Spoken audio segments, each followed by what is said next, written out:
Serigne Saliou ak Serigne Béthio Thioune.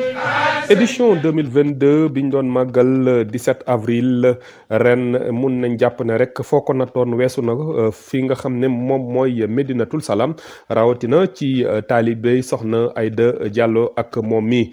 nga xam ne moom moo doonu Cheikh Béthio Thioune. ndax jàpp nañ ne rek lépp loo xam ne rek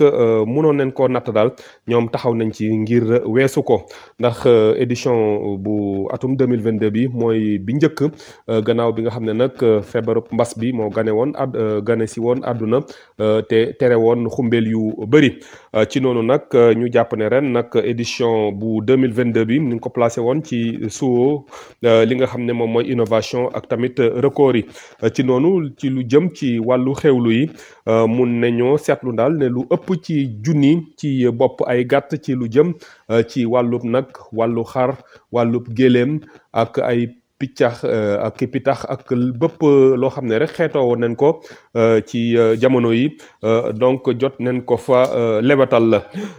ci mun nañ jàpp nañ dalal ak mbir mi sax mu ngi tàmbalee 3 fan laata donc le 17 avril ndax ci alxames ba ñu génn rek comité d'organisation bi prié woon na fa taskati xabaar yi gannaaw bi mu leen présenté donc li nga xam ne mooy troupeau bi baaxee leen fa ndogu boo xam ne daatuñ ko fàtte mukk rawati tamit reer boo xam ne ba léegi mosuñu ko gis fenn ñu jàpp ne nag bés bi donc keroog ni ki donc ci waxtu ndogu liñ fa gis moom ci xeetu ay baax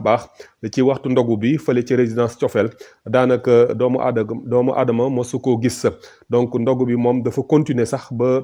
daanaka à une heure tardive loo soxla rek am ko reer bi tamit ñëw ne ko dandul ñuy waxati nag xëdd bi yegg si moom doggali ñenn ñi ci rythme boobu daal jàpp ne donc célébration bi ci la tëddoo ci guddi gi nag ay jàng ak i cant yoo xam ne daanaka mosuñu koo gis fenn taalibe yi ku ci nekk rek di rivaliser ci li nga xam ne moom mooy déclamation xasida yi ak tamit ay pas de ndukkat biñ demee nag ba ci fajar bi taalibe yi nag ñëw génn dajeek saafantoog ki nga xam ne moom mooy seen guide spirituel ci noonu nag leen ko jébbalee lu toll ci téeméeri million suñuy koppar ak ñaari camion ñu jox ko addiya ñu jàpp ne nag édition ren bi daanaka famille religieuse yu Sénégal yëpp ci wàllu l'islam teew nañ ko ñoom ku ci nekk ki la fa teewaloon rafetlu na démarche ouverture bu soxna Aïda Diallo. dajeeb Serigne Saliou ak Serigne Béthio Thioune. Exceptionnel. L'édition 2022 de la commémoration du 17 avril l'aura été sous toutes ses formes chez les fidèles de Sokhna Aïda Diallo, l'héritière spirituelle de Cheikh Béthio Thioune et ses talibés. Ils auront fait preuve 3 jours durant d'un dévouement sans commune mesure pour marquer cet événement. Étant le premier du genre à être célébré avec le cachet populaire habituel depuis la survenue du Covid-19, le rituel de cette année a été placé sous le sceau des innovations, mais surtout sous celui des records. En termes de moyens, surtout pour la restauration, jamais cheptel n'aura été aussi impressionnant. Des milliers de têtes en bovins, camélidés, caprins, entre autres, pour assurer aux convives venus des 4 coins du globe des menus de rêve. Le ton est donné 3 jours avant l'événement par un somptueux ndogu offert par le comité d'organisation ainsi qu'un succulent dîner. Le jour J, décor paradisiaque à la résidence Thiofel, demeure privée de Sokhna Aïda, où à l'heure de la rupture du jeûne, un buffet paradisiaque est proposé aux invités. Rien ne manquait sur les tables, même entrain pour le dîner et le khëd. Exceptionnel tout simplement. Côté liturgique, un chant de dimension XXL à la résidence Sokhna Mame Bambi Thioune, où les talibés ont rivalisé de ferveur dans la déclamation et les pas de ndoukat. Tout ceci sous le regard satisfait de l'héritière spirituelle de Cheikh Béthio Thioune.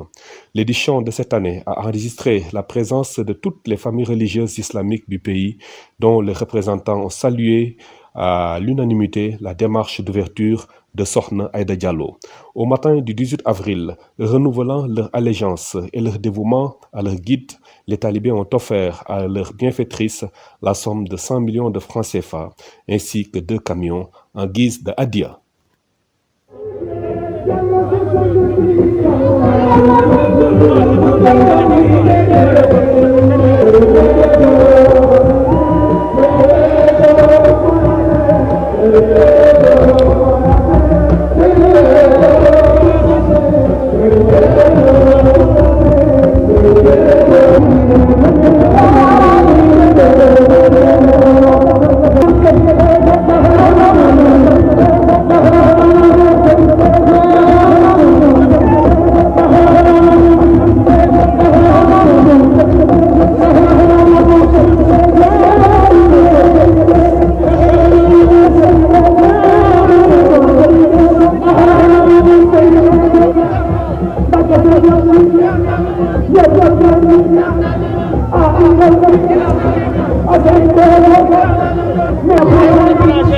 Hey,